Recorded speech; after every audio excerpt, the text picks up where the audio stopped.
રાજ્યમાં ફરી એકવાર વરસી શકે છે કમોસમી વરસાદ. હવામાન આગાહીકાર અંબાલાલ કાકાની મોટી આગાહી. ગુજરાત તરફ ડિપ્રેશન આવતા 2 નવેમ્બર સુધી સૌરાષ્ટ્ર અને દક્ષિણ ગુજરાતમાં વરસાદની આગાહી. નાયબ મુખ્યમંત્રીને વધુ એક મહત્વની જવાબદારી સોંપાઈ. હર્ષ સંઘવી અને જીતુ વાઘાણીને બનાવાયા પ્રવક્તા મંત્રી. અગાઉ કનુભાઈ દેસાઈ અને ઋષિકેશ પટેલ હતા પ્રવક્તા મંત્રી.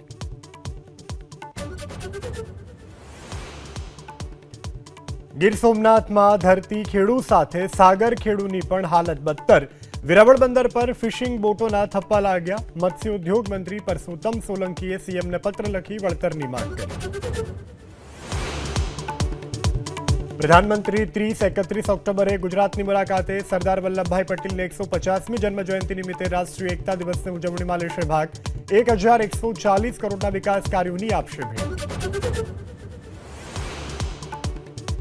સોના ચાંદીના ભાવમાં ફરી એકવાર તેજી. 10 ગ્રામ સોનાનો ભાવ 1309 રૂપિયા વધી 1,19,352 પર પહોંચ્યો.